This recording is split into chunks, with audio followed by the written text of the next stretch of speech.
Buenas noches a todas, buenas noches a todos. Gracias por apoyarme en este día de hoy, en enlazarse en este horario.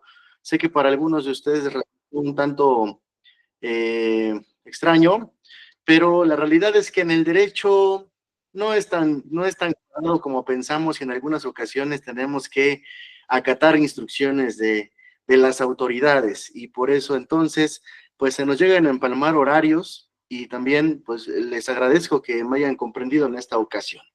Bien, compañero Miguel, ¿ibas a aportar algo? Buenas noches. No, profesor, nada más estaba calando mi internet a ver si sí estaba jalando, porque yo casi no lo escuché. Ok, muy bien, gracias. Bienvenidas todos, bienvenidos todos de nuevo.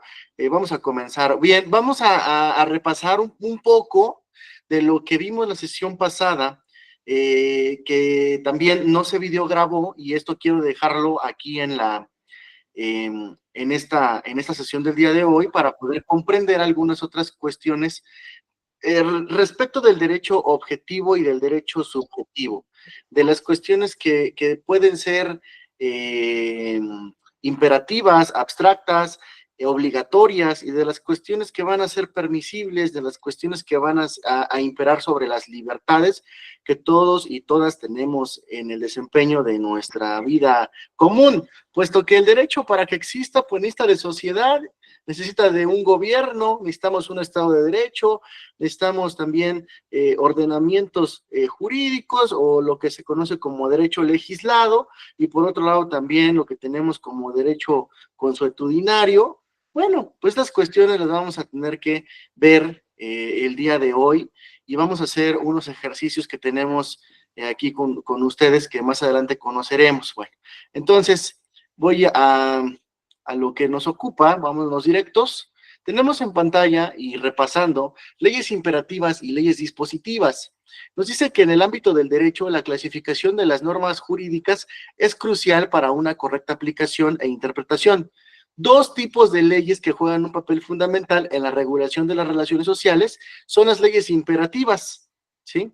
Es decir, las obligatorias, y las leyes dispositivas, aquellas cuestiones que están pues facultadas en el ámbito privado para que nosotros podamos modificarlas con un libre albedrío, pero también que no vulnere a la norma jurídica, ¿sí?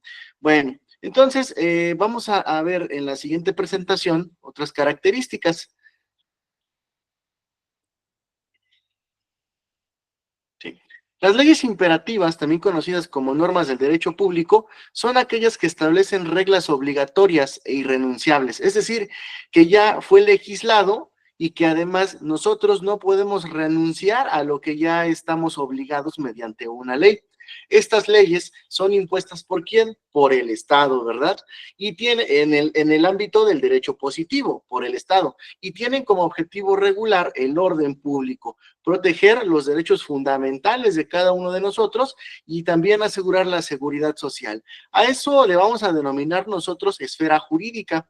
Cuando nosotros tenemos un ordenamiento, una norma, una ley que protege a nuestras cuestiones de derechos fundamentales, le vamos a llamar esfera jurídica. Si un tercero vulnera alguno de esos derechos fundamentales, entonces está quebrantando la esfera jurídica que nos protege, y por ende nosotros podemos accionar un mecanismo jurídico para poder llegar a una cuestión de impartición de justicia, no dejando de lado también la procuración, porque son dos grandes vertientes. Por un lado, la procuración de justicia, y por otro lado, la impartición de justicia. En ese sentido, el que nos ocupa el día de hoy es la impartición de justicia. Bueno, no pueden ser modificadas las leyes imperativas por la voluntad de las partes, ¿sí? En una relación jurídica. ¿Qué ejemplos tenemos? Las leyes penales, las leyes tributarias, las leyes de tránsito, las leyes laborales, son ejemplos de leyes imperativas, porque en el contenido de estas hay restricciones y obligaciones para todos, son de carácter general, y por eso no podemos renunciar.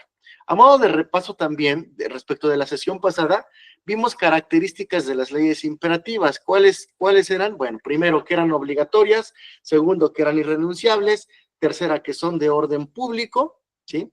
Y que son impuestas por el Estado. Estas van a garantizar en todo momento la seguridad, el bienestar de la sociedad, evitando también el abuso del poder y protegiendo a todos nosotros de los derechos de las personas y van a garantizar el acceso a la justicia. Bien, por su parte, entonces, de igual modo, a manera de repaso, las leyes dispositivas, ¿sí?, son conocidas como normas del derecho privado.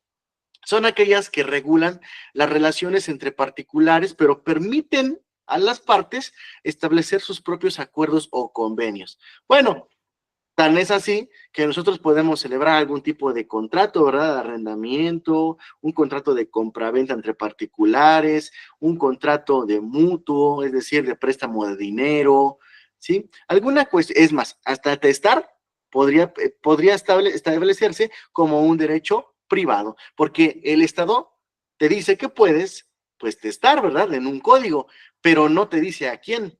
Esta cuestión está dentro de una cuestión disponible, de una cuestión dispositiva de la ley, para que tú puedas decidir a quién y bajo qué circunstancias o condiciones le vas a heredar, ¿sí? Bueno, entonces, por eso es que tenemos esas vertientes: imperativo, obligatorio, dispositivo. Son libertades, son facultades que te permiten las propias leyes, ¿sí? Bueno, estas leyes funcionan como un marco general que se puede adaptar ¿a qué? A las necesidades específicas en cada caso, ¿sí? Tienen ciertos grados de flexibilidad y tienen autonomía de la voluntad, porque permiten a las partes ajustarse a las reglas según las necesidades y las circunstancias que tú tengas. Por ejemplo, en un contrato de compraventa no necesariamente tenemos que pagar el bien en su totalidad. Podemos hacerlo a través de pago, es decir, fraccionado, ¿verdad? Para que podamos tener nosotros, pues, cierta posibilidad de lograr un precio pactado. Pero también tenemos una obligación, y es que si estamos en un contrato de compraventa, estamos obligados a pagar, pero también la parte que está vendiendo está obligado a qué, a entregar, ¿verdad? Lo que está vendiendo. Así como también la persona que está vendiendo está facultado para exigir el pago o exigir alguna de las prestaciones que están implícitas en ese contrato, ¿sí? Y eso lo podemos hacer a través de la cuestión dispositiva. Cuando alguna de las partes no quiere cumplir con su disposición, no quiere cumplir con la parte que le asiste en un acto jurídico, pues entonces tenemos que someterlo ya a una cuestión jurisdiccional, es decir, a un tribunal competente. Y pues bueno, nos escuchará a través de un escrito inicial, nos dará entrada a un juicio, a una vía, y además, pues bueno, nos va a decir a quién le asiste la razón al final de un juicio, ¿no? Obviamente través de un cúmulo probatorio que tendremos que ofertar y que nosotros los abogados pues vamos a realizar, vamos a llevar ese acompañamiento dentro de un proceso para una de las partes, ¿no? De las partes antagonistas, y al final del día, bueno, pues saldrá un fallo condenatorio, un fallo absolutorio para una de las partes, ¿no? Los juicios son diversos, tenemos muchísimas materias, ninguno es igual a otro, y aunque sean de la misma materia, no son idénticos uno del otro, pero bueno.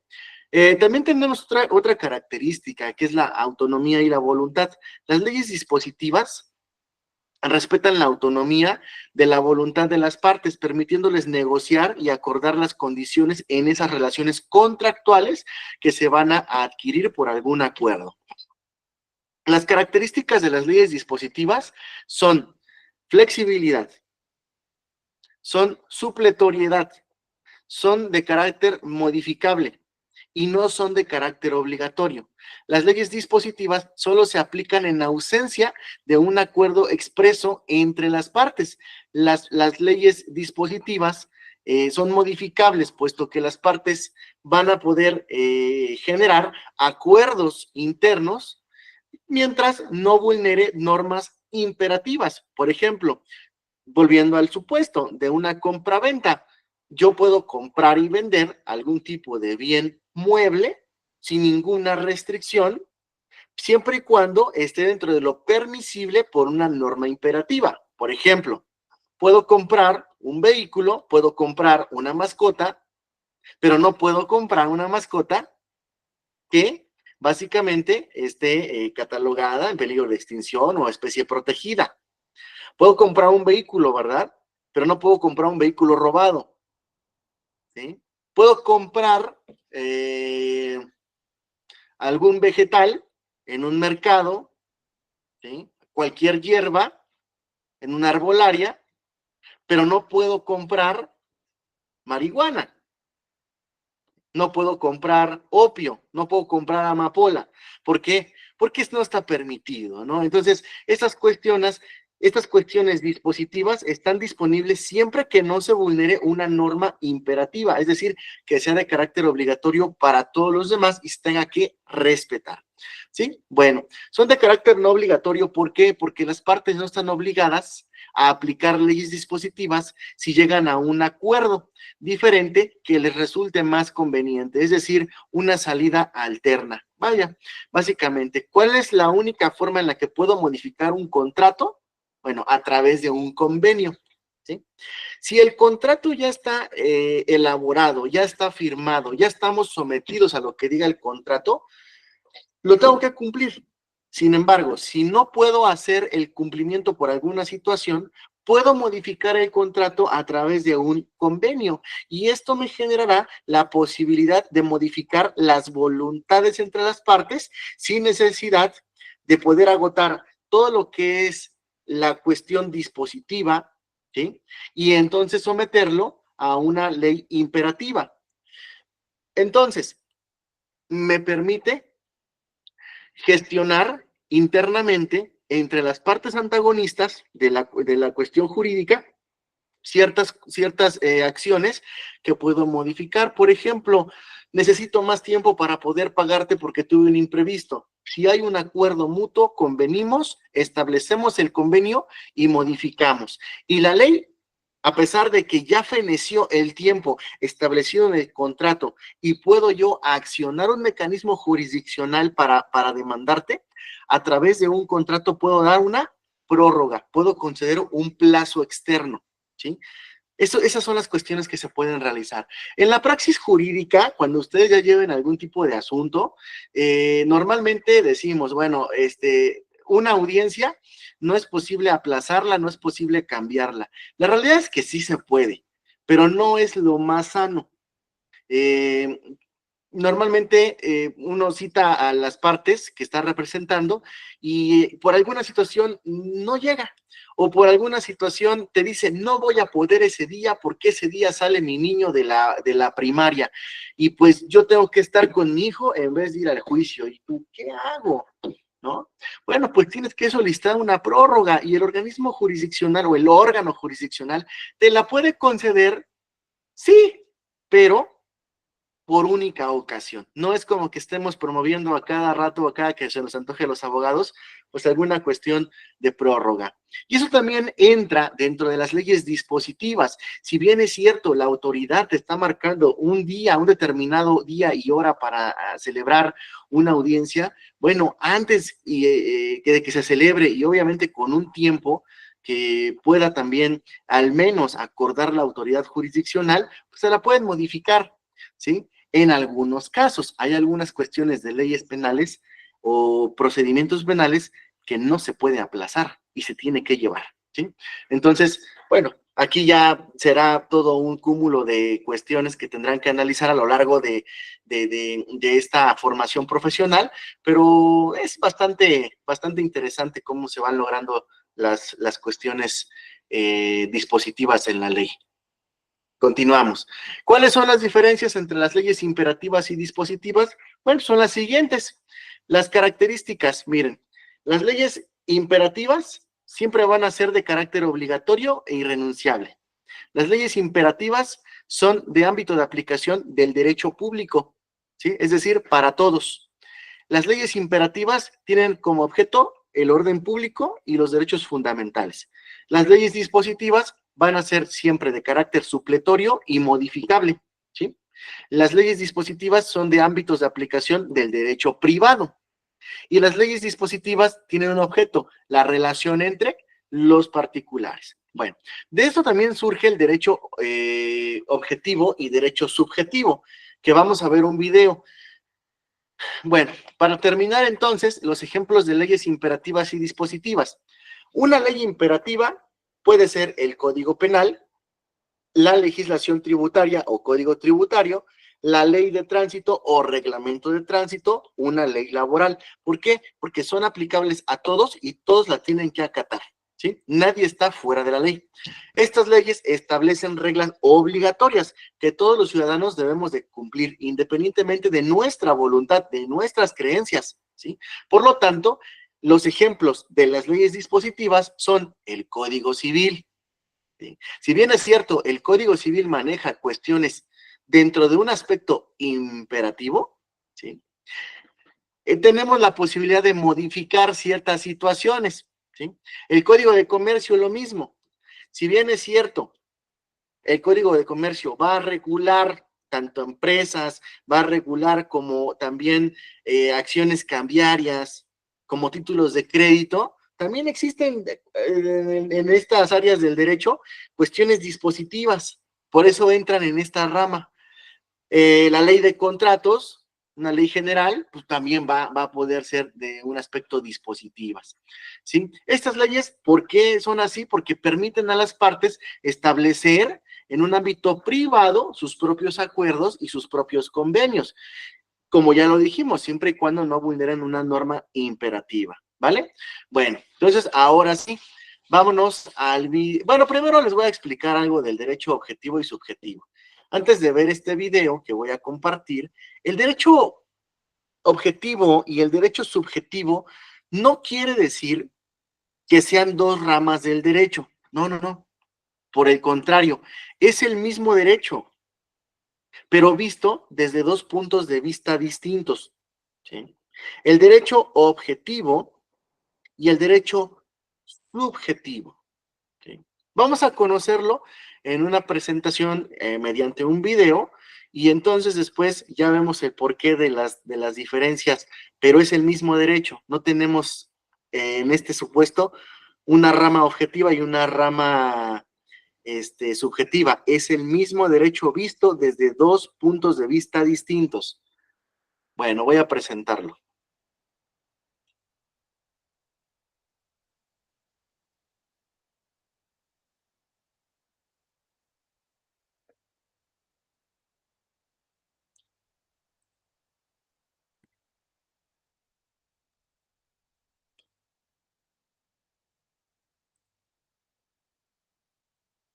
Hoy vamos a ver el de derecho y derecho subjetivo. Tenemos que hacer una pequeña aclaración. Primero que nada, no es que estamos diferenciando dos tipos de derechos, sino que es el derecho visto de dos puntos de vista distintos. Primero que nada, el derecho visto de un punto de vista objetivo y visto de un punto de vista subjetivo. Vamos a empezar con el derecho objetivo. El derecho objetivo es aquel conjunto de normas o la norma jurídica que se encuentran vigentes y que determinan las facultades y deberes que se encuentran dirigidas a los miembros de una sociedad. Es decir, vamos a encontrar que el derecho objetivo son todas las normas jurídicas positivas, es decir, escritas, y que se encuentran vigentes y son válidas en determinado ordenamiento jurídico. Todas estas normas son las que establecen ciertas conductas a los miembros de una sociedad, es decir, establecen ciertos deberes de cómo comportarse, ya sea prohibiendo o permitiendo determinadas conductas. Las principales normas que vamos a encontrar dentro del derecho objetivo van a ser la Constitución, como norma suprema de determinado ordenamiento jurídico, las leyes, ya sean nacionales o locales, y las resoluciones judiciales, que podemos entender por resoluciones judiciales los fallos o sentencias de los tribunales de justicia. Todo este conjunto de normas van a estar formando el derecho objetivo. ¿Por qué? Porque establecen ciertas directrices a los miembros de la sociedad. Eso es lo que hacen principalmente el derecho objetivo. A veces el trabajo puede volverse muy complicado, a menos que uses Monday.com, una plataforma para la gestión del trabajo. ¿cuáles son las principales características? Primero que nada, establece una conducta, es decir, establece cierto parámetro de conducta a los miembros de una sociedad, ya sea permitiéndoles realizar determinadas acciones o prohibiéndoselas. Se manifiestan a través de una regla general y extrínseca. ¿Qué quiere decir esto? Que está dirigida a un gran número de personas y que es por medio de una voluntad externa a la propia persona. Primero que nada, hay que hacer una pequeña aclaración acá. Cuando decimos regla general, estamos hablando de un gran conjunto de personas, pero las resoluciones judiciales, como las son las sentencias, están dirigidas a un número reducido de personas, ¿sí? Estamos hablando acá de determinados solamente a los que han participado de determinado proceso, son los que van a ser acatados por las resoluciones judiciales. Y bueno, que el derecho objetivo es siempre escrito. Es algo muy importante. Siempre va a estar determinado por una norma escrita. La ley debe estar escrita, debe ser positiva y debe encontrarse vigente para ser válida y ser aplicable en determinado momento. Ahora vamos a ver el derecho subjetivo, es decir, el derecho visto desde un punto de vista subjetivo. Es la facultad o prerrogativa que se deriva de la norma jurídica y que le permite al individuo hacer sus propios derechos, limitar los ajenos, poseer o exigir algo. Es decir, que es lo que nos permite la norma realizar. Cuando estamos frente a una norma jurídica, frente a la ley, vamos a encontrar que esta norma establece ciertos parámetros, ciertos actos que podemos realizar o no podemos realizar. Eso es derecho objetivo. El derecho subjetivo es nosotros, las facultades que tenemos para poder exigirle a determinadas personas que se proteja o que no sea, que se proteja, se haga algo o no se haga algo. Esto es el derecho subjetivo. Es poder exigir determinado comportamiento a otro miembro de la sociedad. Por ejemplo, si ustedes están realizando una compraventa de un automotor, primero que nada tenemos las normas que establecen o que van a conformar el derecho objetivo, que establece que cuando se realiza la compra de un bien se debe dar una compensación económica del mismo valor. Entonces vamos a tener eso como derecho objetivo, que son los parámetros de conducta de los actos, cómo se deben ser realizados. Pero en el derecho subjetivo vamos a ver cuál es la facultad que nosotros tenemos. Nosotros como compradores tenemos la facultad de exigirle a esa persona que nos está vendiendo el automotor a que nos lo entregue y que haga todos los trámites necesarios para que ese automotor se encuentre bajo nuestro poder, es decir, con el título de propiedad, con todos los trámites administrativos que ello conlleva. Entonces, esa facultad de nosotros de poder exigirle a esa persona que realice determinado acto es el derecho desde un punto de vista subjetivo, que es lo que nos interesa, es decir, todas aquellas conductas que nosotros le podemos exigir al resto. Otro ejemplo podría ser el derecho a la propiedad, es decir, ustedes tienen un inmueble, este inmueble, una casa, es de ustedes, está a su nombre, y le pueden exigir a todas las personas que no se entrometan en su propiedad. Esto es un derecho erga omnes, es decir, que es frente a todas las personas. Es una de las facultades que tiene este tipo de derechos reales, pero solamente a modo de ejemplo para entender lo que es el derecho subjetivo. Veamos ahora que desde un punto de vista subjetivo, es decir, dentro del derecho de vista subjetivo, vamos a ver un sentido amplio y un sentido restringido o estricto de este vocablo. Primero que nada, en un sentido amplio, vamos a ver el derecho subjetivo como aquella relación jurídica que comprende tanto la facultad jurídica y el deber jurídico. Es decir, acá vamos a estar viendo al derecho subjetivo en todo su esplendor, porque vamos a estar entendiendo tanto la facultad, es decir, nosotros pudiéndole exigir algo a determinada persona, como también el deber jurídico, que es lo que esa persona debe realizar. Porque ustedes saben que cada relación jurídica que estamos formando en nuestra vida en sociedad conlleva tanto una facultad jurídica como un deber jurídico. Esto es muy importante, ya que ustedes, así como pueden exigir algo, deben realizar algo. Entonces, en esta relación jurídica que ustedes están teniendo en contacto con otra persona, esa persona también les puede exigir algo a ustedes, que es lo que sería el deber jurídico que deriva de determinada norma jurídica. Es muy importante diferenciarlo. Tenemos la facultad jurídica, que es aquella prerrogativa para poder exigir algo, que se haga algo o no se haga algo a una persona. Y el deber jurídico es nosotros realizar determinado acto o no realizarlo. ¿Bien? Y en sentido estricto es solamente la facultad, es decir, es poder exigir algo o exigir que no se haga algo. Eso es el sentido estricto y ese es el sentido amplio como una relación jurídica. Ahora vamos a ver si realmente existe una unidad o una distinción entre el derecho objetivo y el derecho subjetivo. Vemos que la palabra derecho en el uso cotidiano se utiliza en ambos sentidos. Ustedes van a actuar en su vida cotidiana utilizando la palabra derecho tanto en sentido objetivo y derecho en sentido subjetivo, sin ningún tipo de distinción. Ustedes la utilizan corrientemente. Yo tengo el derecho a realizar algo. Yo tengo el derecho a realizar algo en sentido objetivo. También lo pueden decir, la norma jurídica determina que, o esta ley dice que se debe hacer las cosas de determinada manera. Eso es derecho en sentido objetivo. Bien, y ustedes la utilizan indistintamente, no hacen esta diferenciación entre los diferentes sentidos que se le dan a este vocablo. Porque esto es solamente una diferenciación terminológica, ¿sí? Pero ha llevado a una idea errónea, de que existe realmente un derecho objetivo totalmente diferenciado del derecho subjetivo. Esto siempre ha sido para fines políticos. Lo han postulado Kelsen o Locke para poder frenar los absolutismos. Es decir, ellos tenían la idea, esta es la escuela histórica del derecho, que planteaban la idea de que el derecho subjetivo, es decir, la facultad de poder exigir algo, son anteriores al derecho objetivo. ¿Para qué? Para que todas las normas jurídicas se adecúen a los derechos subjetivos. Es decir, yo tengo la facultad de proteger mi derecho a la propiedad. Por lo tanto, la ley debe adecuarse a este derecho. Esta fue la idea que se intentó plasmar siempre con fines políticos, para poder frenar el poder de la monarquía. Nosotros entendemos que no es así, ya que vemos al derecho como una sola cosa y al derecho objetivo y al derecho subjetivo como las dos caras de lo mismo.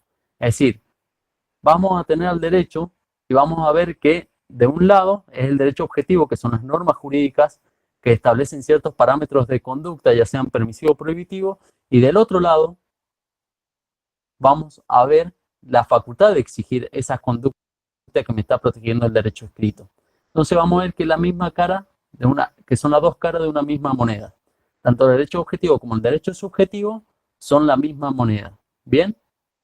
Esto es para aclarar esta gran distinción y esta discusión doctrinaria. Bueno, chicos, con esto.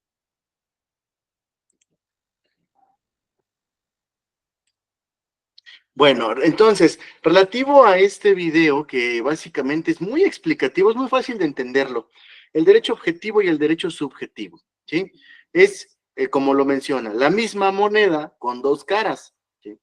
Y uno de los ejemplos es el derecho real por excelencia, que se conoce como el derecho de la propiedad.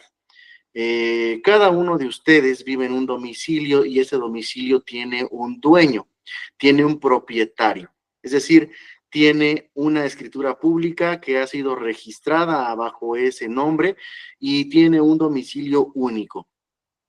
Quien es titular de ese inmueble, básicamente puede tomar decisiones.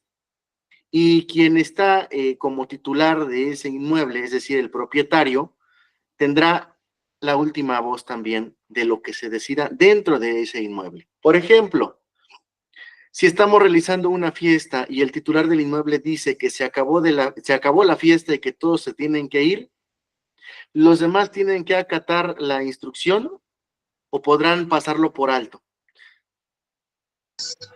Tienen que acatar.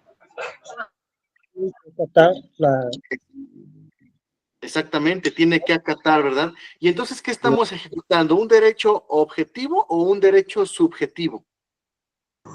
Subjetivo.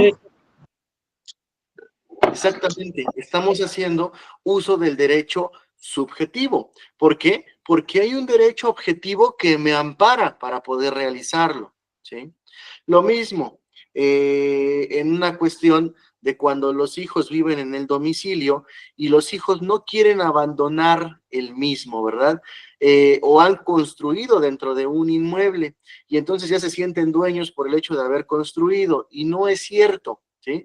Porque recordemos que la suerte de lo accesorio, o lo accesorio, mejor dicho, corre la suerte de lo principal. ¿Y eso qué quiere decir? Pues básicamente que todas aquellas cuestiones que se hayan puesto dentro de un bien inmueble que no te asista el derecho de propiedad, pues pasan a ser accesorias, ¿sí? Incluso los bienes muebles, es decir, los mobiliarios, los cuadros, los aparatos electrónicos que están dentro de una propiedad son accesorios, ¿sí? Aunque tienen una característica de que los puedes trasladar de un lugar a otro, mientras estén dentro de una propiedad, son o forman parte de ese derecho real de propiedad. Y vaya, básicamente, para que aclaremos este punto, si ustedes están en su domicilio, ¿puede entrar cualquier persona a llevarse lo que quiera? No. No, Bueno, pero ¿puede entrar cualquier persona aunque no se lleve nada? no. Si le doy autorización, sí. Solamente, ¿verdad? Exacto, exactamente. Entonces, si una persona, un tercero, se introduce en una propiedad sin un permiso, sin un consentimiento, está vulnerando una norma imperativa o dispositiva. Imperativa. Imperativa. Muy bien, imperativa.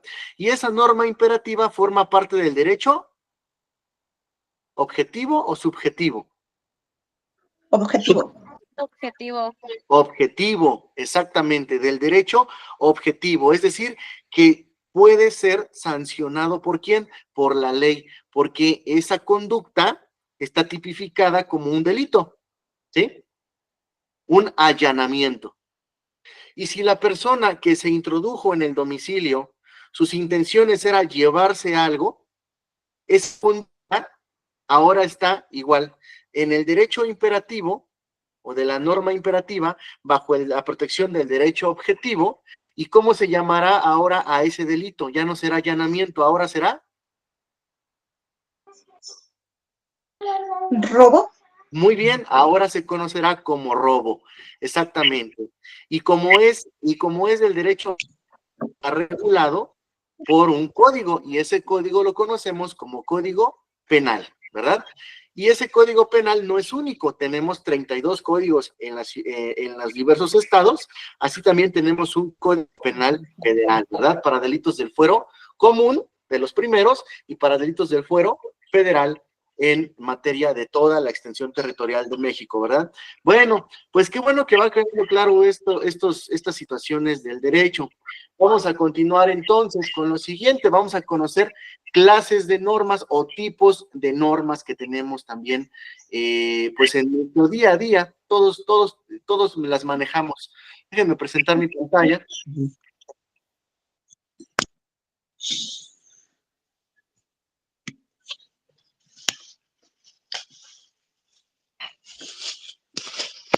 Y la tengo por aquí.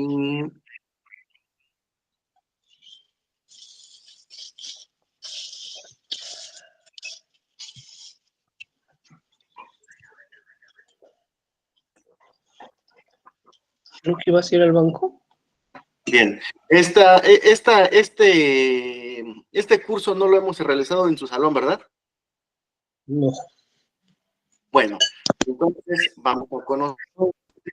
Tenemos de la Unidad de Apoyo para el Aprendizaje perteneciente de la UNAM, tenemos clases de normas.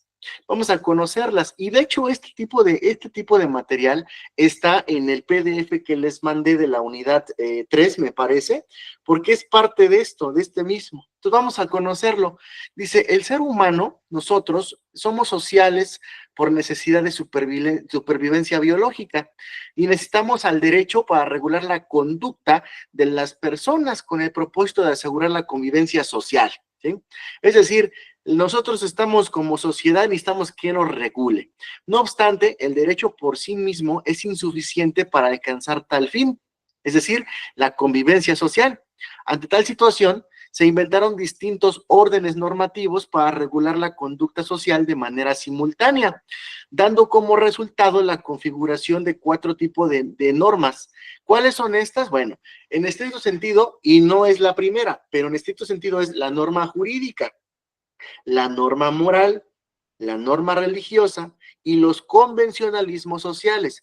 Vamos a estudiar cada uno de estos. Bueno, vamos a distinguir también si son coercibles o son incoercibles, ¿sí? Bueno, ¿cuál es el objetivo? Identificar las clases de normas a partir de sus características, sus similitudes y diferencias con el fin de diferenciarlas entre sí.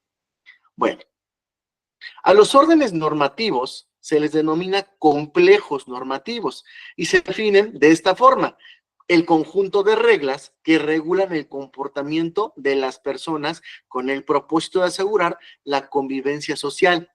¿En dónde? En un tiempo y en un determinado lugar. Existen 4 tipos de órdenes normativos: las normas jurídicas, las normas morales, las normas religiosas y los convencionalismos sociales. Todo mundo los usamos. Estos órdenes normativos coexisten de manera simultánea, teniendo como objetivo común regular la vida social de todos nosotros, ya sea en la forma individual, es decir, interna, o en lo colectivo, que esa es la forma externa. Debido a esto, es importante precisar que las normas jurídicas pertenecen al derecho. Las normas morales pertenecen a lo moral. Las cuestiones o normas religiosas pertenecen a la religión.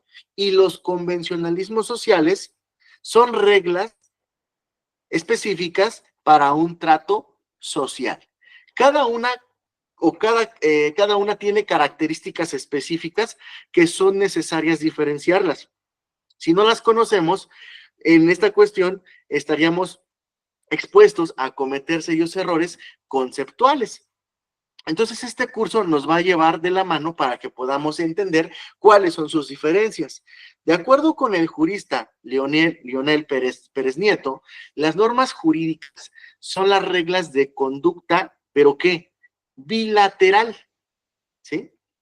Pero también, lo dice aquí, o imperativo atributivas, ¿sí?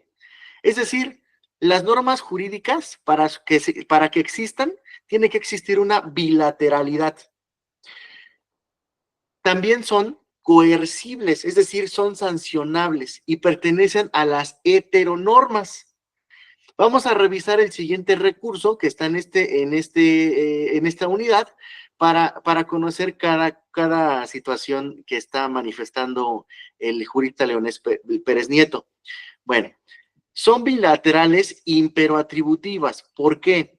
Bueno, la bilateralidad, significa que la norma jurídica establece relaciones entre diversas personas, en donde frente al deber de una se encuentra el derecho de otra para exigir su cumplimiento, ¿sí? Eso es lo que en el video nos explicaba en razón de facultad jurídica y deber jurídico. Una es, la primera, facultad jurídica, exigir, ¿sí?, un derecho, y la otra es realizar un derecho, ¿sí? En esta relación jurídica se pueden identificar a las personas pasivas, que son las que tienen la obligación de cumplir lo prescrito por la norma jurídica. Y también tenemos a las personas activas, que es la que tiene la facultad de exigir el cumplimiento de lo prescrito por la norma jurídica. Entonces aquí surgen facultades y obligaciones. Es decir, que estas normas sean bilaterales significa que una obligación jurídica a cargo de determinada persona trae aparejado un derecho en favor de otra persona para exigir el cumplimiento de esta, ¿no?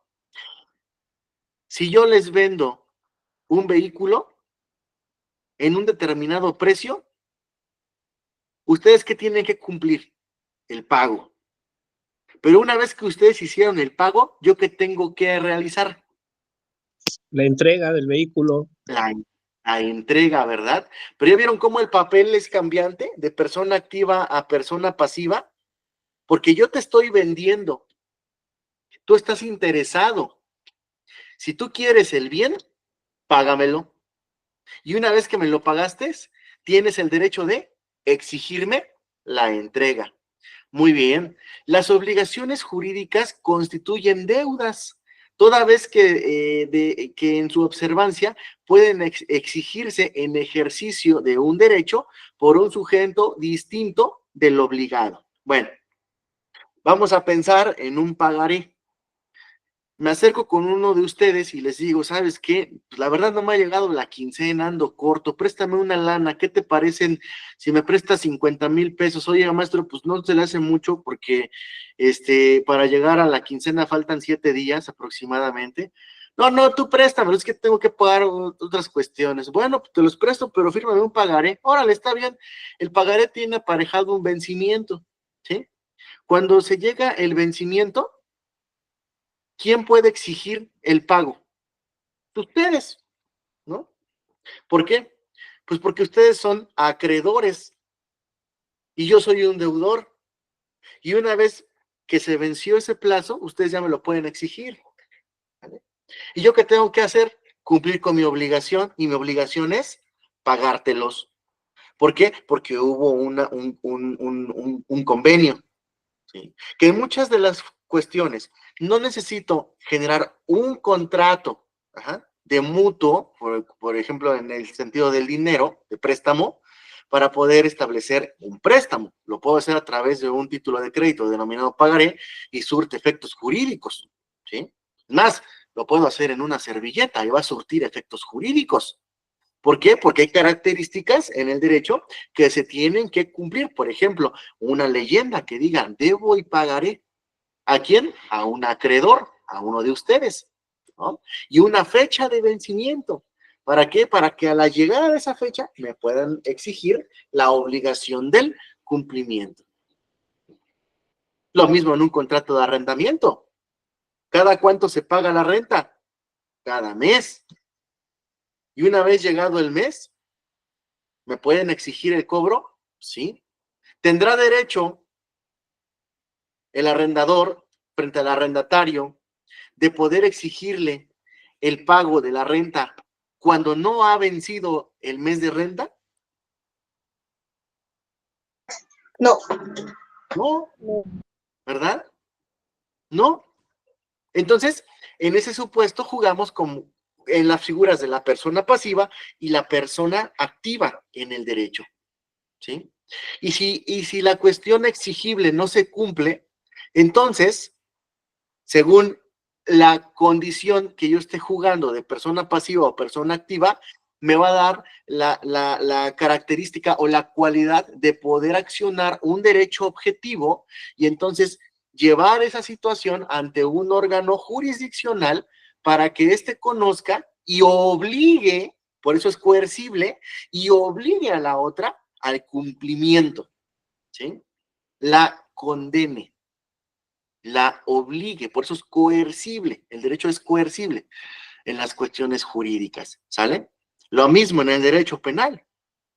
Sujeto pasivo, sujeto activo del delito, cometen una conducta, es tipificable como delito, entonces se vincula, bueno, primero lo detienen, lo vinculan a proceso, lleva toda una trayectoria procesal y procedimental, ¿hasta qué? Hasta que dan un fallo condenatorio o un fallo absolutorio. ¿Y el derecho penal es coercible? Pues es el más coercible de todos, ¿sí? Y que además trae aparejada, ¿qué situación? Pues la privación de la libertad legal, privación legal de la libertad, ¿sí? Ya no hablemos de las cuestiones de prisión preventiva justificada u oficiosa, eso ya es entrar en todo un tema que todavía falta mucho camino por recorrer, pero esto es lo básico, ¿sale? Bueno, continuemos. Cuestiones exteriores de la norma jurídica. El carácter exterior significa que la norma jurídica regula el comportamiento de las personas en su faceta exterior. Es decir, para poderla utilizar es necesario que exista una acción u omisión humana para que pueda surtir efectos legales. ¿Sí?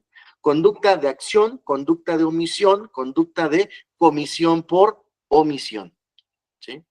Es decir, acción, yo realizo una determinada situación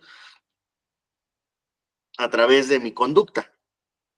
Una omisión, yo no realicé algo que estaba obligado a realizar. ¿Sí? No lo hice. Y comisión por omisión. A pesar de que estaba yo obligado a realizarlo, no lo realicé, creyendo que no se produciría un resultado. Y entonces el derecho me dice, vas a ser sancionado, ¿no? Por ejemplo, en el derecho penal entraría esta situación, en el derecho tributario también entraría, ¿no? Si estoy obligado a pagar mis impuestos y no los pago, ¿el Estado me los puede exigir? Sí. ¿Sí lo puede?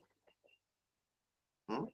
Entonces, cada materia del derecho puede ser coercible según sus situaciones, si pertenecen al derecho objetivo o pertenecen al derecho subjetivo, imperativo o dispositivo, también señalado.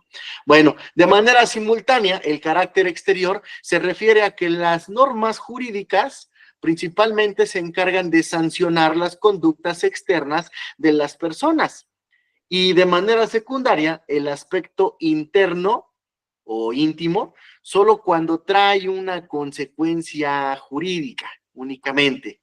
Sí, por ejemplo, hablamos de una cuestión dispositiva, un contrato no se cumplió con lo que estaba en el contrato, a pesar de que es una cuestión interna del derecho privado, yo lo puedo elevar a un órgano jurisdiccional ¿a través de qué? A través de una demanda. Y entonces, ¿va a haber una consecuencia jurídica? Sí. ¿Por una cuestión interna? Sí. Sí va a haber una consecuencia jurídica. Y alguien va a condenarse y se le va a exigir el pago de lo debido. Bueno, por ejemplo, si una persona pide un préstamo bancario por determinada suma de dinero, la conducta que le es exigible pues, es el pago de la deuda. Pues esa es la conducta externa regulada por la norma jurídica. Entendible, ¿verdad? Al hacer mención de que el derecho regula el aspecto íntimo o interno, solo cuando trae efectos jurídicos, nos referimos a los actos jurídicos. Un ejemplo del primero es la celebración de contratos cuando una persona actúa con mala fe. Y debido a ello, esta es una causa o un hecho jurídico que deja sin efectos al contrato, suscrito por quién, pues por ambas partes antagonistas, ¿no? Oye, me vendiste algo de lo cual no tenías el derecho de venderme, me hiciste caer en un error, el contrato ya no tiene efectos, yo tuve que devolver el bien que te compré, ahora tú restitúyeme ese derecho. ¿Y cómo se le llama a eso? Saneamiento por evicción. ¿Sí? Derecho civil, lo van a ver, derecho contractual, saneamiento por evicción, porque tú actuaste de mala fe, tú me hiciste caer en un error y obtuviste un beneficio lucrativo, económico y lucrativo, ¿no? Ahora, restitúyeme mi derecho. ¿No lo haces? Perfecto, me voy a un tribunal, a pesar de que fue una cuestión interna, te van a sancionar. Bien.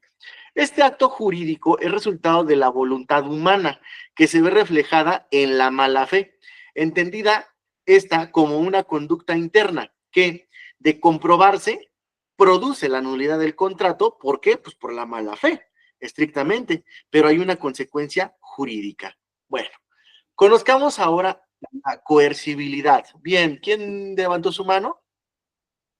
Yo, profesor, ese caso que mencionó ahorita, el caso anterior, ese se da mucho, por ejemplo, en las agencias de viajes en los tiempos compartidos.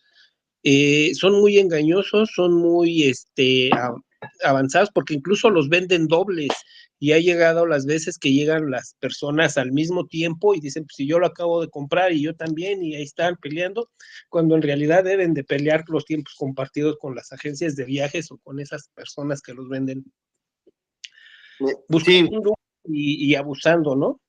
sí, claro. Mira, pasa en las agencias de viajes, pasa en los vuelos comerciales, ¿sí? Pasa incluso en el cine, porque pues, es algo tan básico, ¿no? Eh, Compras un boleto por plataforma digital y resulta que se sobrevendió, sobre todo en los estrenos. ¿Quién tiene el derecho a exigir el asiento? Dímelo. El que Ambos. llegue. No, la verdad es que ambos tienen el derecho de exigir, ¿no? Sí. En el tiempo compartido, cuando se sobrevende o cuando se vende 2 veces el mismo, la misma habitación, ¿quién tiene el derecho de exigir? Ambos, ¿sí? Pero el derecho dispositivo me dice que mientras yo pueda llegar a un acuerdo, no es necesario elevarlo al derecho imperativo, ¿no?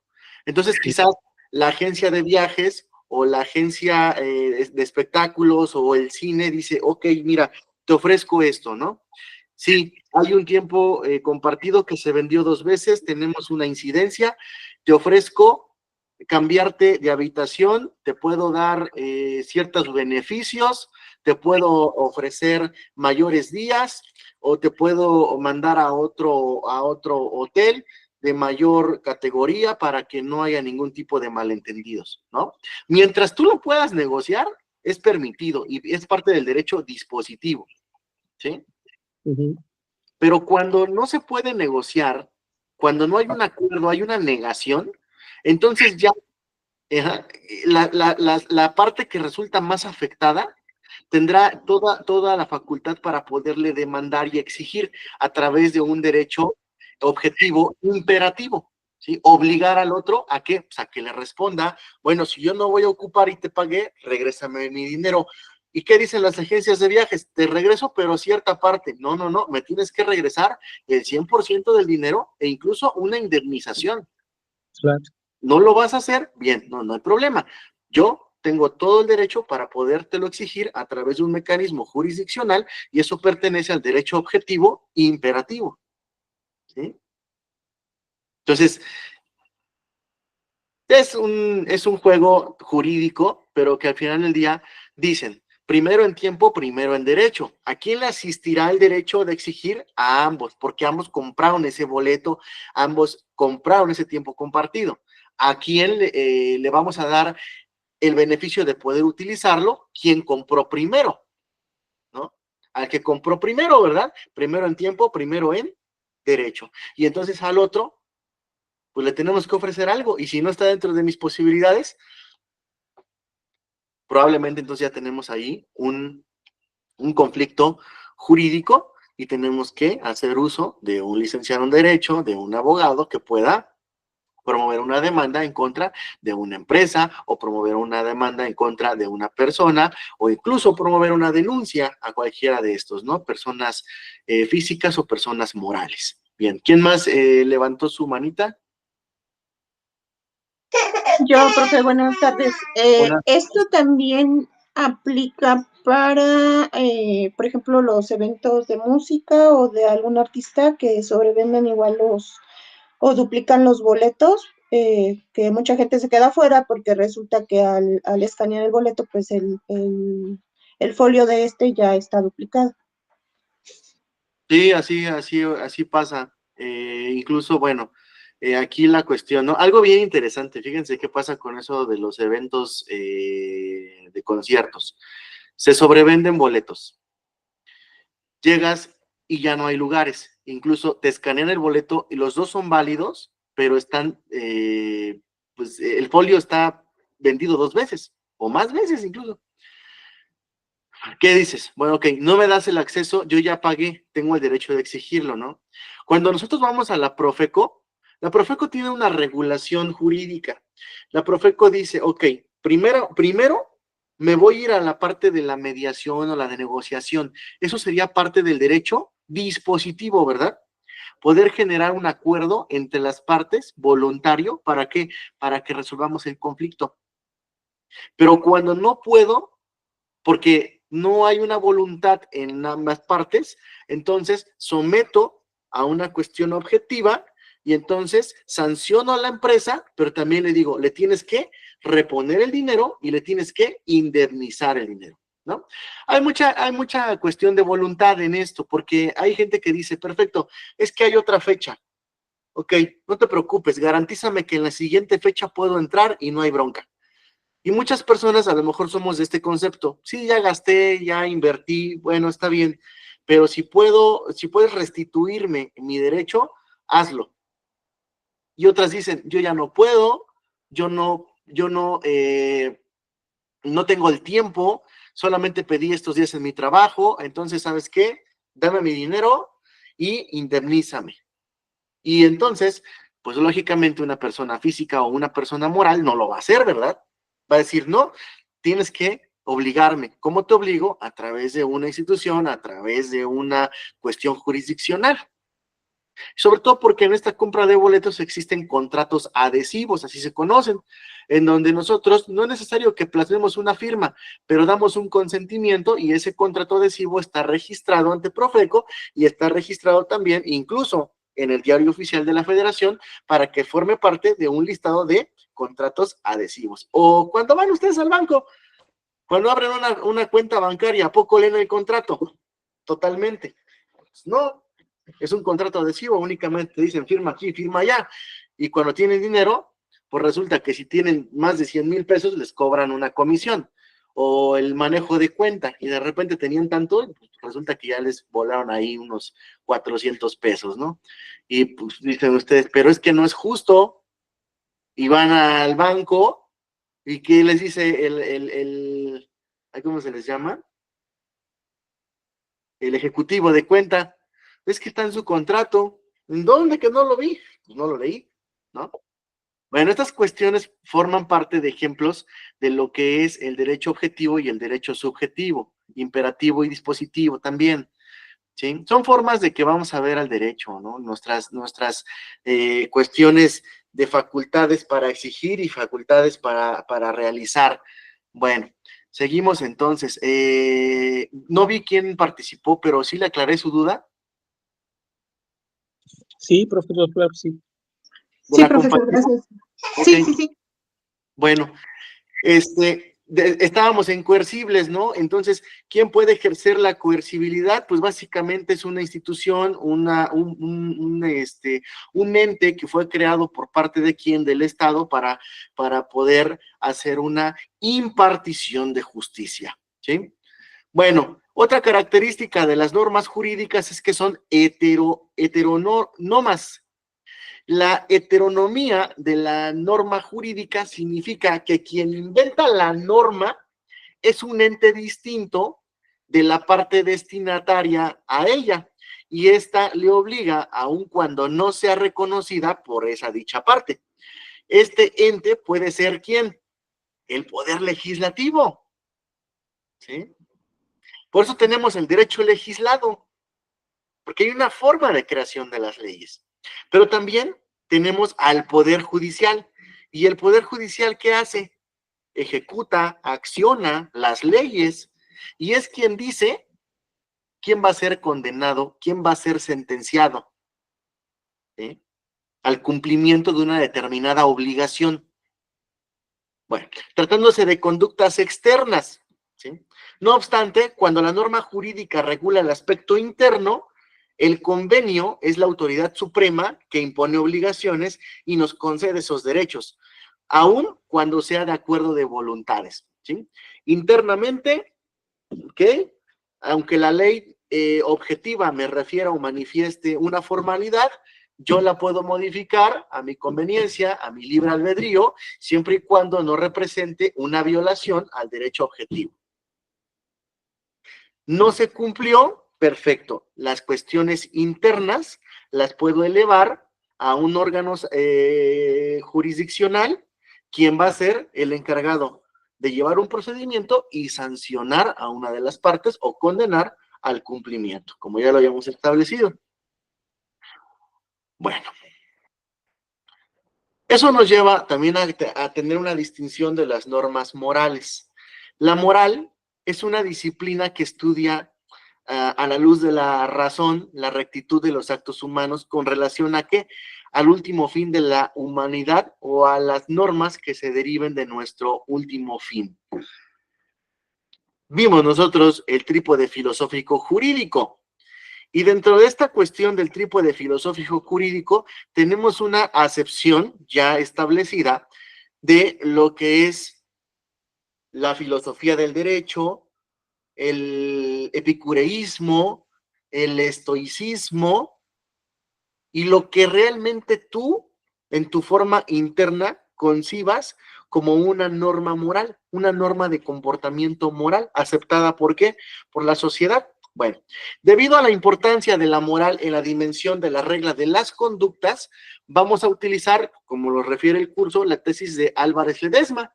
En cuanto al estudio de las normas morales se refiere, para este jurista, las normas morales van a regir la búsqueda de ¿qué? Del mejoramiento individual e interno de cada persona. En virtud de lo anterior, la divide el jurista en dos tipos. ¿Cuáles son esos dos tipos?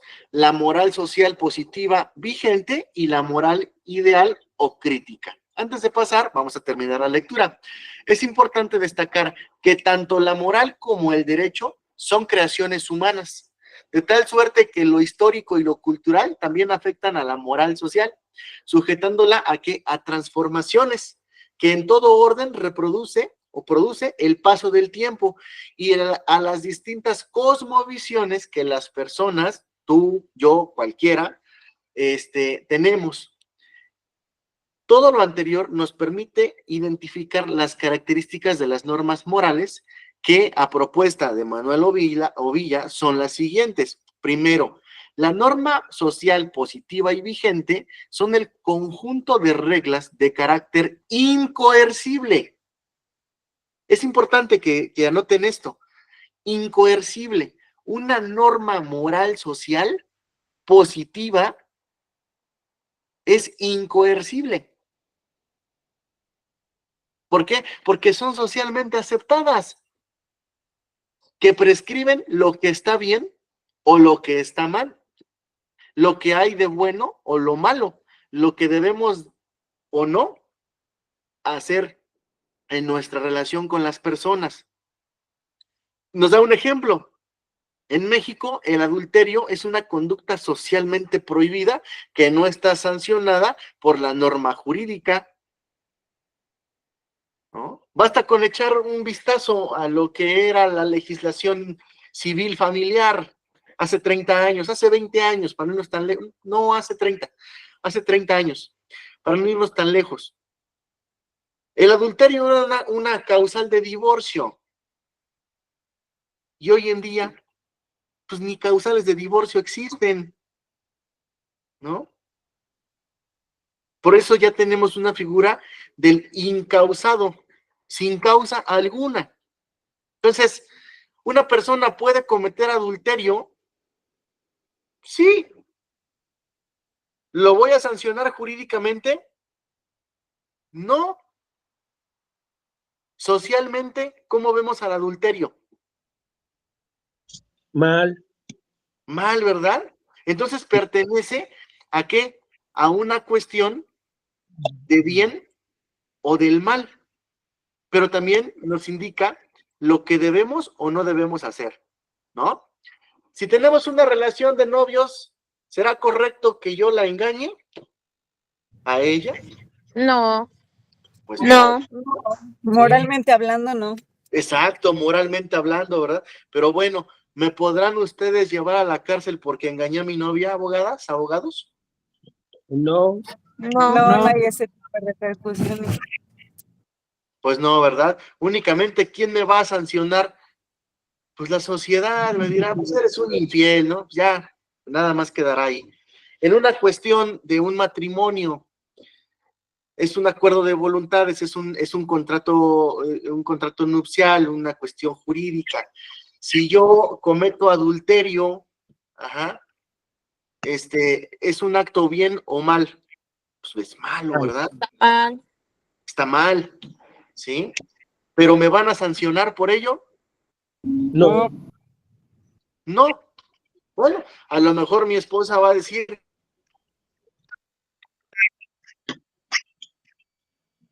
yo me quiero divorciar, voy a promover, busco abogados, no hay derecho objetivo, ¿verdad?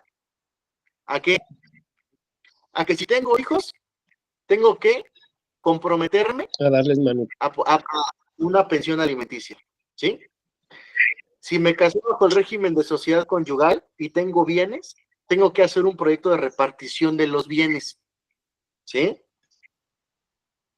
Sí. Si estoy bajo el régimen de separación de bienes, entonces la ley me obliga ¿a qué?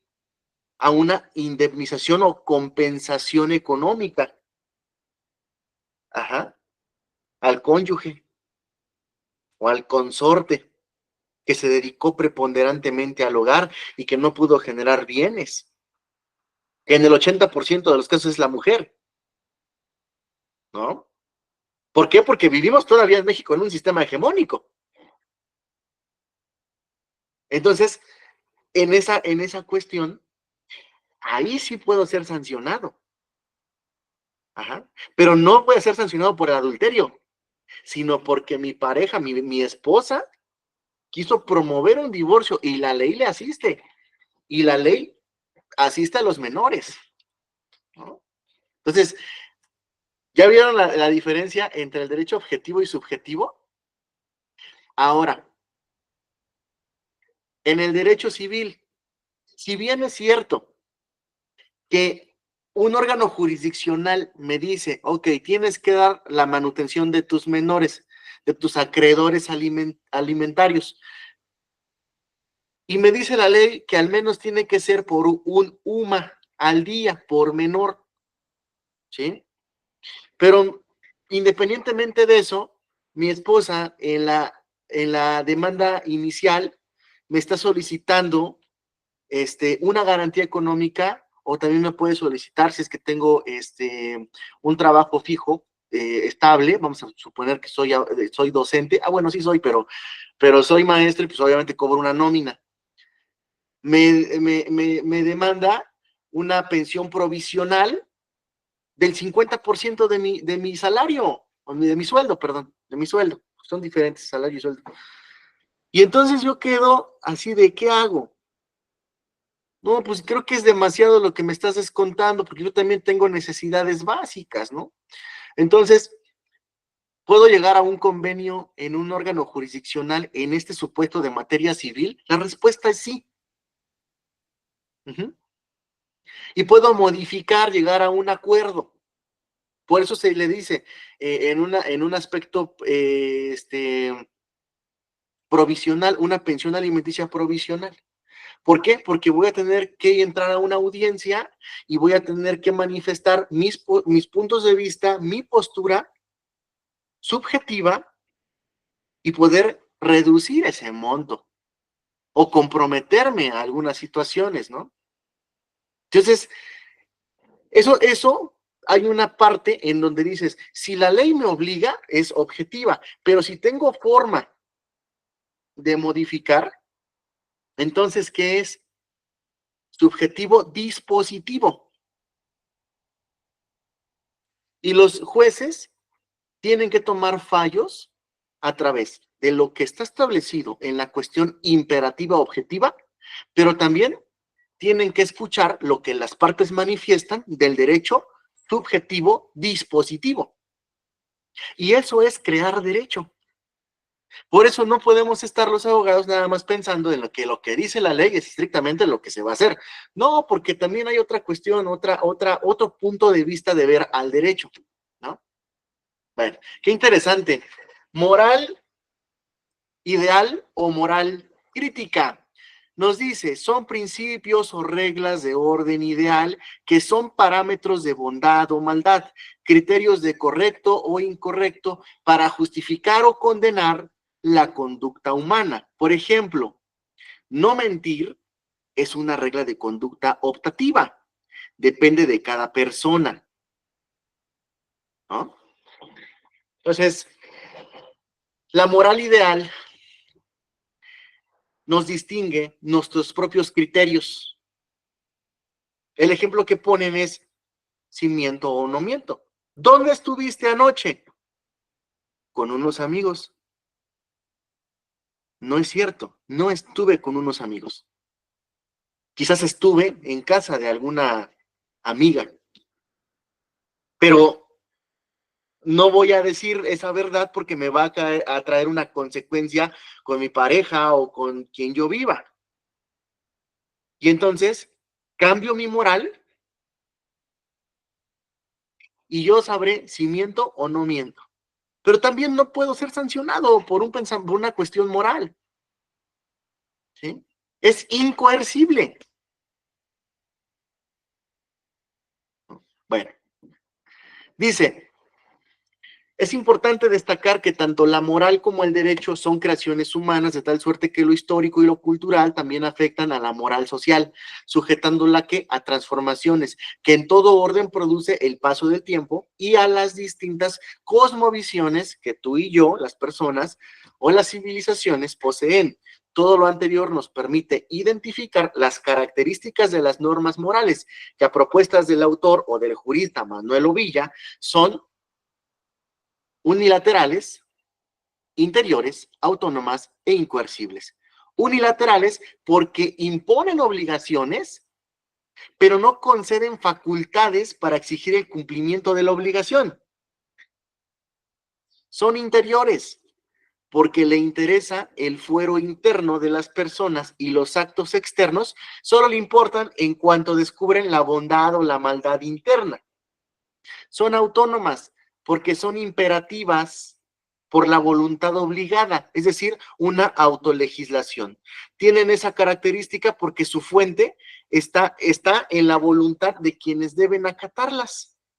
Y son incoercibles porque se entiende que su cumplimiento debe hacerse de manera espontánea y no hay un órgano que te pueda sancionar. Las normas morales.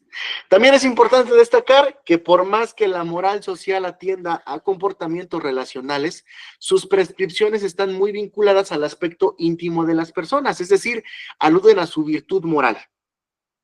Virtudes. Ya me suena ahí al trípode filosófico jurídico, ¿verdad? Para terminar con este tema, resulta importante establecer la diferencia entre la ética y la moral.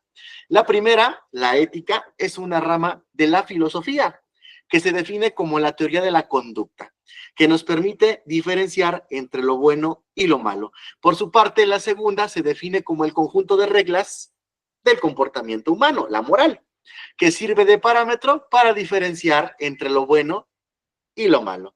La semejanza entre la ética y la moral en su objeto de estudio, es decir, la conducta humana, radica en que la primera es la disciplina filosófica, mientras que la segunda es el conjunto de reglas del comportamiento. Bueno, ahora bien, las normas religiosas. La religión es una forma de conciencia social, producto de determinadas condiciones del ser social humano. Implica la tentativa de explicación entre la relación existente de la humanidad y su origen primario. Como regla de conducta, las normas religiosas son el conjunto de normas que establecen deberes intrínsecos, ¿sí?, interrelacionados, las cuales han sido creadas por los hombres o por el hombre a partir de un acontecimiento histórico denominado revelación, considerado como asomo de la existencia divina. Estructuralmente, estas normas religiosas son reglas de conducta mediante las cuales se establece qué conductas están permitidas y cuáles prohibidas. El incumplimiento, da lugar a ¿qué? A algo que denominamos el pecado, que en este sentido es la consecuencia mediante la cual se expresa el castigo divino. y constituye la amenaza mediante la que se pretende que los individuos cumplan con las prescripciones ordenadas en las normas religiosas. Sí, adelante. Buenas noches, profesor. Había escuchado en algún momento a alguien que hizo un comentario de que la religión había sido creada como para mantener orden en la sociedad, ¿no? Así como decir, si le tienen miedo a Dios, entonces van a dejar de hacer cosas malas, ¿no? Por ejemplo. Sí, bueno, si retomamos aspectos antiguos de las civilizaciones romanas, de las civilizaciones griegas, podríamos ver de algún supuesto que quien era el órgano sancionador en aquellas etapas de la humanidad, pues era la religión, era quien imponía el castigo, pero esto fue cambiando en razón de establecer ordenamientos jurídicos. De ahí partimos nosotros los abogados de algo que se denomina el jus civilis, que básicamente con la recopilación que se hizo con el emperador, el último emperador Justiniano, pues básicamente de ahí ya podemos establecer que tenemos la creación de órganos sancionadores que se conocían como foros, y los foros básicamente radica que los plebiscitos fueron uno de los principales elementos de un antecedente jurídico para poder tener un jurado que ya podía emitir una posición para que ese órgano sancionador, que en muchos casos lo podemos tener también como el emperador o los reyes, según en la época en que nos encontremos, pues podían dar un fallo, ¿no? Y poder sancionar a una persona. Pero en estricto sentido, las normas religiosas o la cuestión eclesiástica, sí, en algún tiempo de la humanidad fue quien imponía el castigo. No solamente el castigo divino, sino un castigo coercible. Ya después, en cuestiones actuales, bueno, pues la religión sigue teniendo una forma de castigo, pero nada más lo atribuimos a lo divino, ¿no? Y por eso en este apartado del curso nos refiere nada más como el pecado. Independientemente de la religión que profesen, independientemente de las creencias religiosas que ustedes lleguen a tener, siempre va a existir un castigo y va a haber una cuestión de permisibilidad y una cuestión de cuestiones prohibidas, ¿no? En donde puede ser sancionado por este ente eclesiástico o esta cuestión religiosa, pero técnicamente no es vinculatoria a la cuestión jurisdiccional, ¿sí? Es decir, si yo peco, bueno, pues a lo mejor voy a la iglesia y me van a decir, ¿no? Si eres católico, pues te van a decir, tienes que hacer ciertas, no sé cómo llamarles, porque ni voy a la iglesia. Pues cuestiones ahí que te ponen que... Manda su penitencias, profe. Gracias. Mire, ya no me acuerdo de la primera comunión. Me centré tanto en el derecho que se me olvida lo que vi a los 8 años. Esas cuestiones, penitencias y demás, que en otras religiones podrán tener otro nombre, bueno, pues son la forma de cumplir con una cuestión del pecado, ¿sí? Pero como se los dije, no es vinculatoria y técnicamente hoy en día, pues, puedes violentar una cuestión de norma religiosa y no tienes una consecuencia coercible. No te vas a ir a la cárcel, ni te van a sentenciar o condenar al pago económico por haber infringido una norma religiosa. Es a lo que quiero llegar. Bien, ¿alguien más quería opinar algo aquí? Sí, profesor. Bueno, hoy no es coercitiva, pero anteriormente sí, y era con la Santa Inquisición, ¿no, maestro? Anteriormente, por eso les digo que el Estado o la cuestión eclesiástica era quien sentenciaba, quien daba un fallo. Por eso me remití a épocas del derecho romano, de la cuestión griega, ajá, en donde tenemos esos antecedentes, sobre todo del Estado europeo, porque en México, pues no llegamos a tanto, no llegamos tan atrás, pero en la cuestión europea sí, ahí sí tenemos esos antecedentes.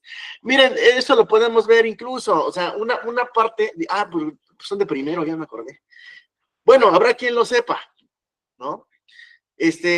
Enrico Ferri, César Garófalo, no, Rafael Garófalo, perdón, y César Lombroso, pero en estricto sentido, Ferri y Garófalo tenían una postura para poder disminuir las conductas antisociales, el delito, básicamente. Ellos decían que a mayor pena, menor era el delito, ¿no? Entonces, la norma religiosa es algo similar, porque según el pecado que hagas, será tu castigo, ¿no? Y entonces te dicen la cuestión religiosa, sobre todo la más antigua, que viene siendo la religión católica. Te dice, bueno, si cometes un homicidio, pues entonces, ¿qué crees? Ya es parte de un pecado porque mataste a alguien y tendrás que ir al purgatorio, pero hay una cuestión, ¿no? Que si te arrepientes y cuando estés ahí frente a no sé quién, pues tendrás la posibilidad de que te perdone, ¿no? ¿Y cómo controlaban a la sociedad? Pues a través de la imposición de ¿qué? Pues de un castigo divino. Pero bueno, después de esto, pues la verdad es que no tenía una razón lógica y pues no hay un castigo como tal, ¿no? Entonces, después vino el bizantismo y del bizantismo se crea también el cristianismo.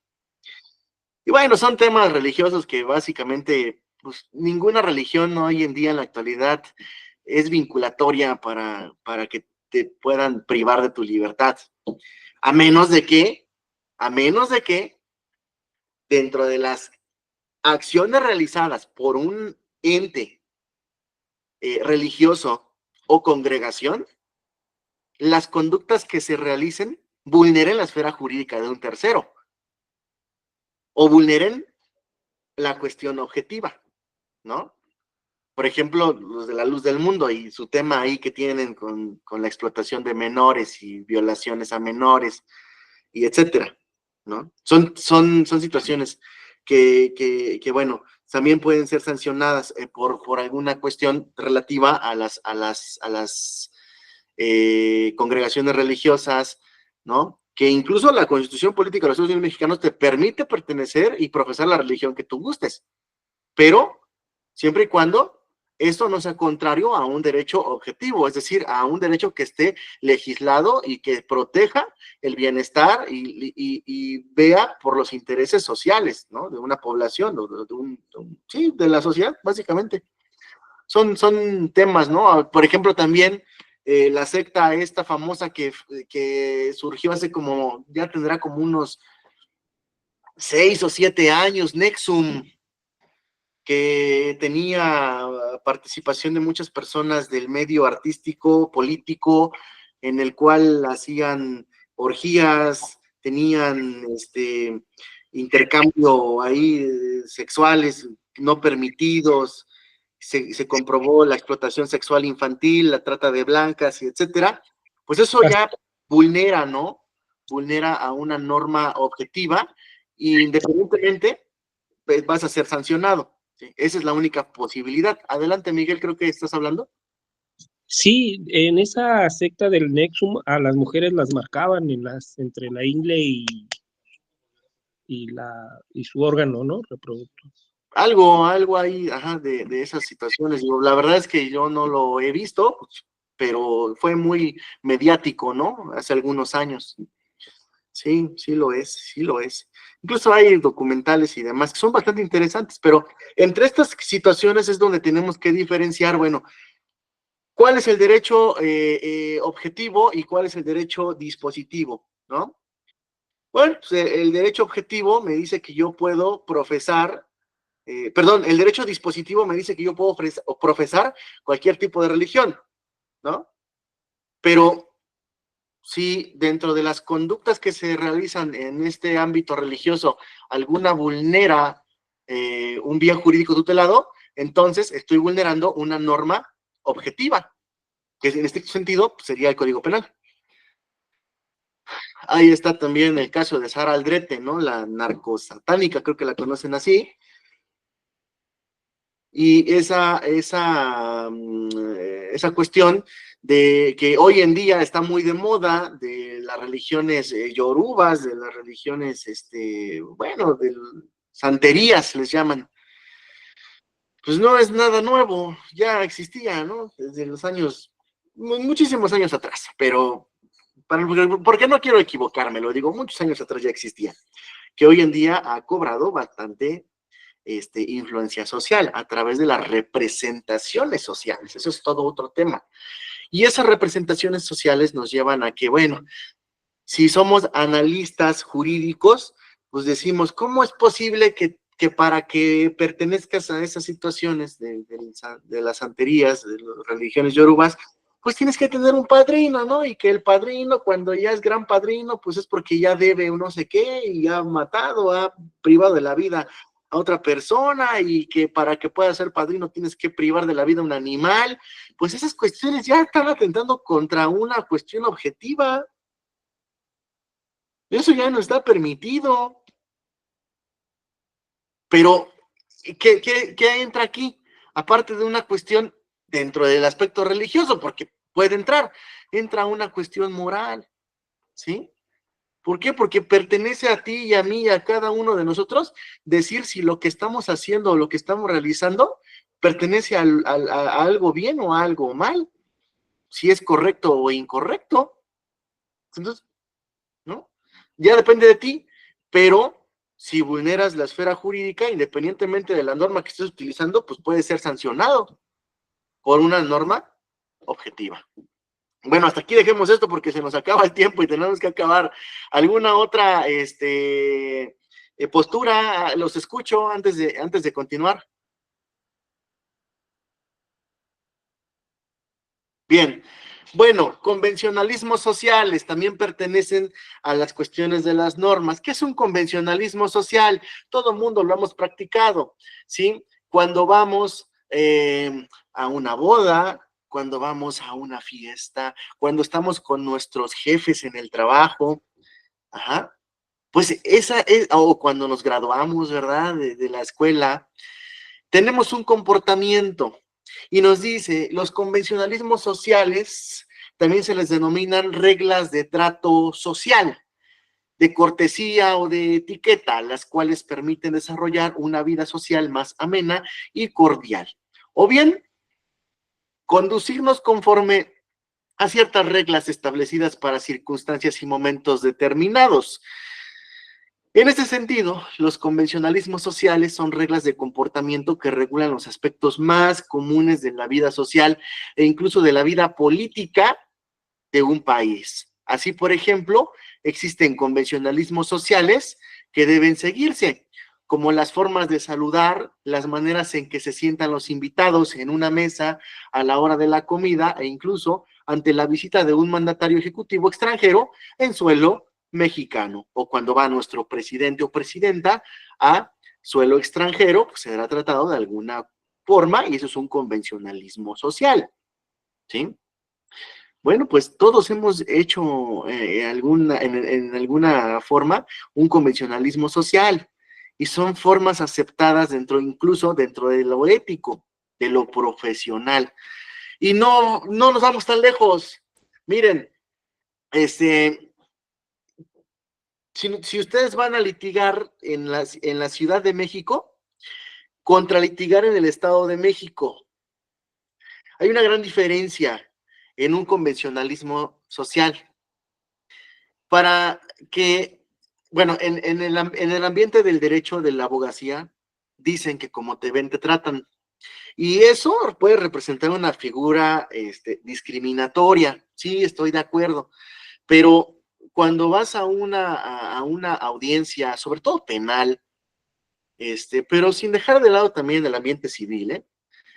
Normalmente el abogado tiene un código de vestimenta, ¿no? ¿Cómo van? ¿Cómo van los hombres? De traje. Muy bien. ¿Y llevan corbata o no llevan corbata? Llevan. Sí, ¿Llevas? profe, llevan corbata Claro. y de hecho unos llevan hasta maletín. Claro, es un convencionalismo social, ¿verdad? Sí.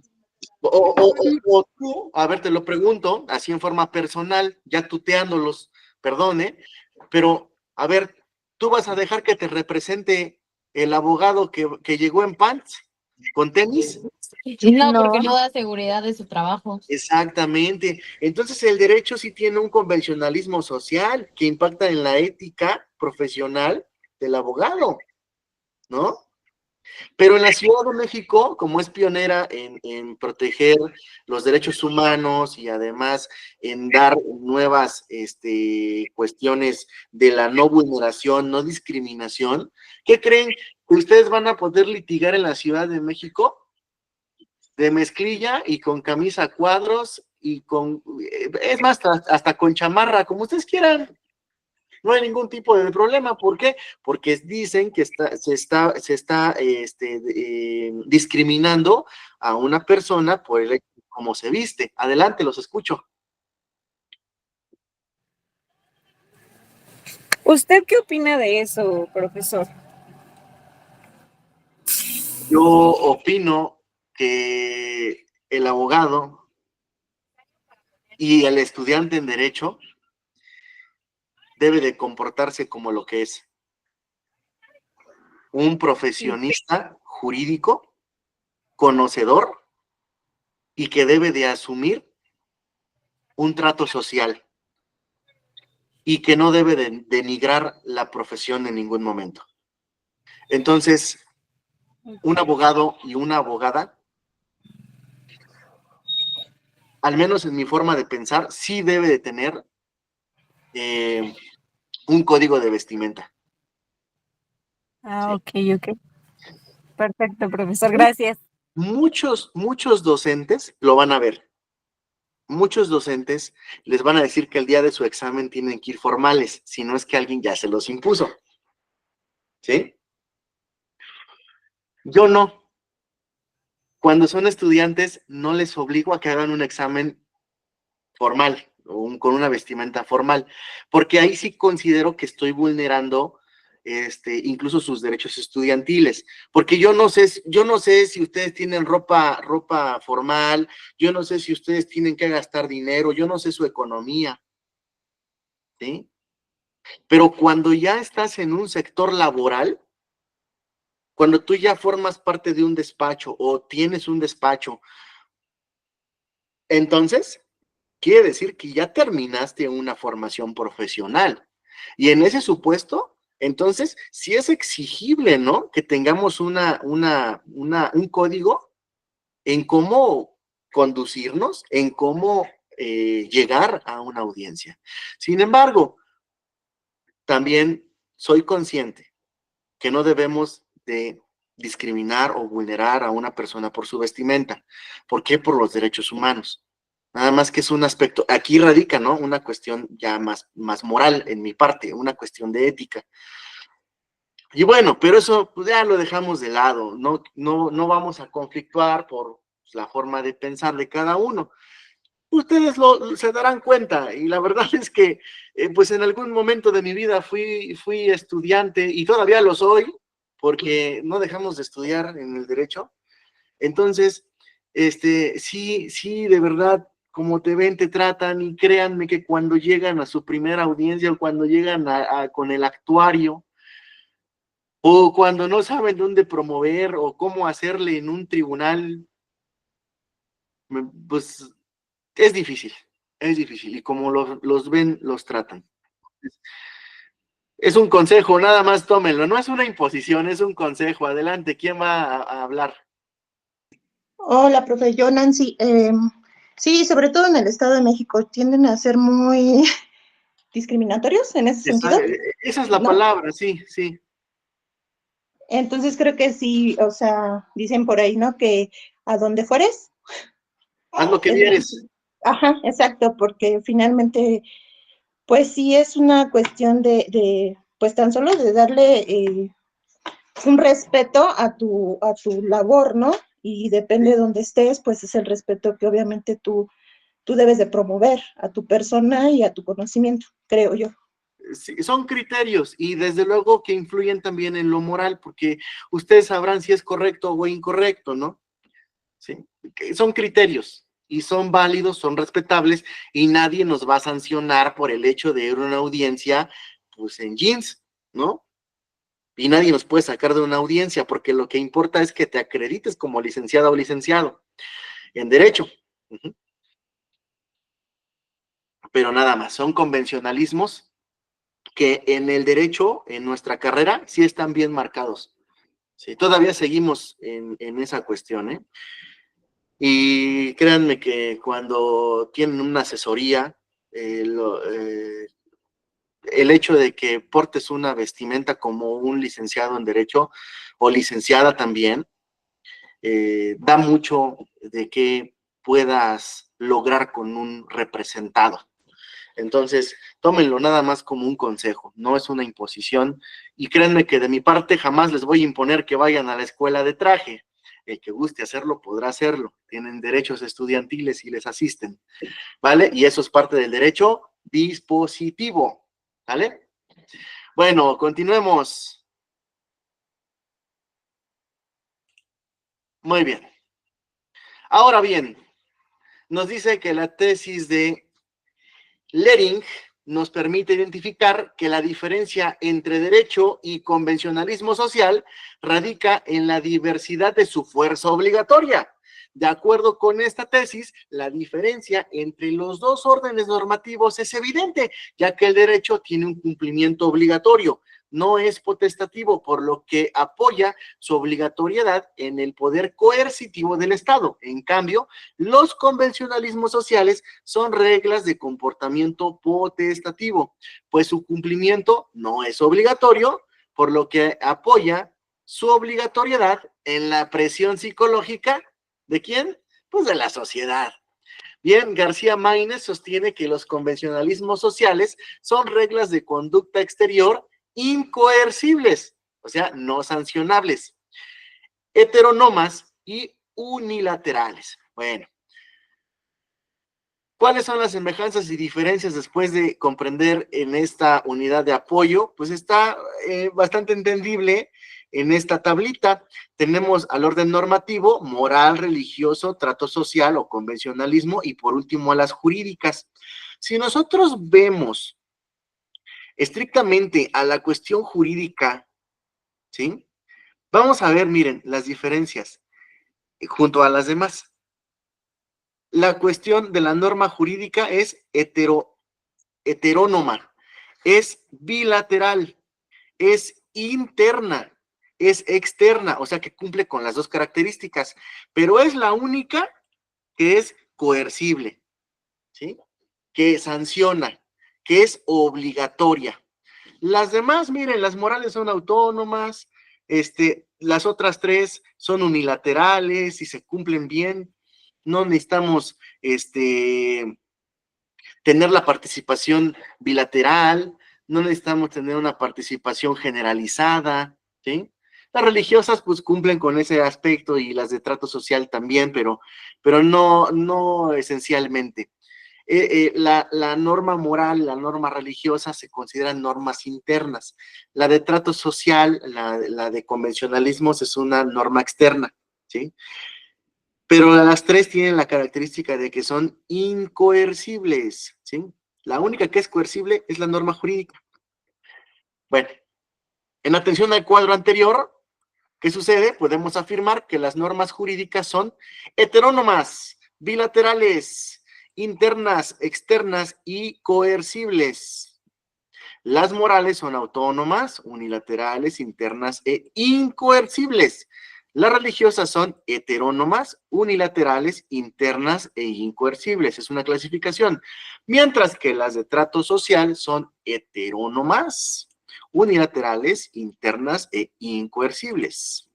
Como podemos ver, la característica que diferencia a las normas jurídicas de los demás órdenes normativos es ¿qué calidad o qué cualidad? La coercibilidad. Bien.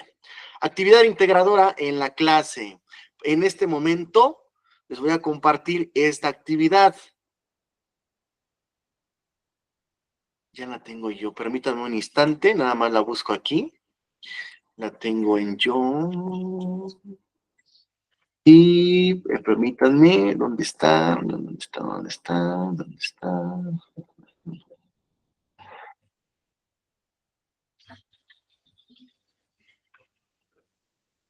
A ver, es que sí la quiero mandar porque es parte de una actividad que van a subir. Sí me interesa que lo hagan.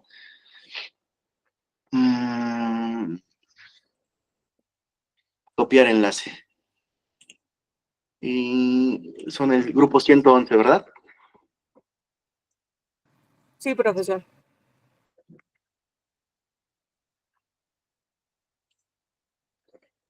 Muy bien. En ese link van a entrar, van a tener acceso a este curso pequeño y van a hacer la actividad integradora de las clases de normas. ¿Sí? ¿Qué van a hacer? Eso se los pido a todos, por favor, incluso los que van a ver el video grabado. Voy a habilitar, no hoy, mañana, pasado mañana, yo les aviso en su WhatsApp, el espacio en donde van a subir la captura de pantalla o la fotografía, en su caso, de la realización de la actividad integradora. Debe de tener 10 de 10, ¿sí? Además es muy fácil hacerlo, pero nada más repasen este curso y de verdad es sumamente fácil, ¿sale? Esa pondera para actividad que se está realizando, sobre todo ustedes que están en línea, y no vayan a cometer el error de no subirlo, por favor, porque hay que evaluarles y ya estamos muy próximos. Entonces, bueno. ¿Va a ser desde la plataforma de la escuela, profe? Sí, con ustedes tengo plataforma universitaria. Ah, ok. Pensé que iba a ser una en Classroom. No, con ustedes tengo Classroom, no. Tengo plataforma universitaria, porque ustedes son íntegramente concurrentes. Tania, te escucho. Lo que pasa es que hay problemas con la plataforma con algunos compañeros, profesor. Bueno, vamos a ver eso, ¿no? Lo resolvemos ya en su momento. Pero de momento, quien esté en plataforma universitaria tiene que entregar ahí, porfa. ¿Vale? Sí, está bien, profesor, gracias. Sí. Bueno, continuamos entonces. Ya nos quedan unos instantes. Entonces, vamos a conocer, nada más déjenme ver qué archivo sigue. Ok, sigue Siguen varios, es que estos temas son bastante complejos y largos. Voy a dejar de compartir lo que es la actividad. Voy a compartirles ahora un diagrama. Ok, aquí está en su pantalla. Este diagrama vamos a ubicarnos. Entonces, introducción al estudio del derecho. ¿Dónde vamos nosotros? Miren, estamos estudiando derecho, básicamente. Estamos viendo clases de normas, norma jurídica, moral, religiosa, social, ¿sí? Ya hemos visto nosotros el derecho consuetudinario y el derecho jurisprudencial o derecho legislado. ¿Hacia dónde vamos? Bueno, vamos a conocer las cuestiones externas e internas, que es el día de hoy, la cuestión de la autonomía, la cuestión de los heteronomas, la bilateral, unilateralidad, coercibles e incoercibles. Eso es lo que estamos analizando. Vamos a ver también aspectos del ámbito de validez. Ya no me va a dar tiempo, tengo la presentación, pero no me va a dar tiempo. La cuestión espacial, material, personal y temporal. Pero básicamente este archivo se los voy a hacer llegar también por el WhatsApp para que lo puedan comprender. Y estos son puros conceptos y que de esta forma puedan ustedes establecer mayor conocimiento. Incluso aquí viene otra clasificación, ¿sí? Pero Básicamente es lo mismo que está en el curso y es lo mismo que está en el PDF, eso no va a cambiar. Eso sigue siendo lo mismo, pero sí nos dice aquí las definiciones de unilateral, bilateralidad, interior, exterior, incoercible, coercible, autonomía, heteronomía, etcétera. Esto sí los encargo que lo vayan estudiando, al igual que el PDF que les hice llegar, ¿sale? Porque la actividad que vamos a hacer nosotros, sobre todo para ámbitos de validez, es que en nuestro código penal vamos a descubrir en dónde están estos criterios, que todas las leyes lo tienen, todas, no hay ninguna que no lo contemple, los ámbitos de validez, ¿sí? Pero vamos a ver cómo es la magia en el derecho penal, porque finalmente es aplicable a quién, sobre qué materia, a quiénes y en qué tiempo, ¿no? Y ámbitos de validez territorial, pero también tenemos el ámbito de validez extraterritorial, ¿no? ¿Cuándo voy a poder aplicar un código penal a pesar de que estemos fuera de la cuestión territorial geográfica que comprende ese estado o esa ciudad? ¿Y cómo lo voy a poder hacer? ¿Cómo lo voy a realizar? Eso es lo que vamos a realizar en la siguiente sesión con ustedes. Pero ya tenemos unas acepciones básicas de la diferencia entre el derecho objetivo, subjetivo, imperativo y dispositivo. Bueno, compañeras, compañeros, muchas gracias por darme la oportunidad. De verdad que hoy quise estar con ustedes temprano, pero me fue imposible. Les hago llegar estos materiales, al igual que la videograbación, para que puedan ustedes repasar en el momento que quieran, ¿vale? Atiendo algún tipo de dudas, algún tipo de circunstancias en este instante, les escucho. ¿Entendieron? ¿No entendieron? Se vale decirlo.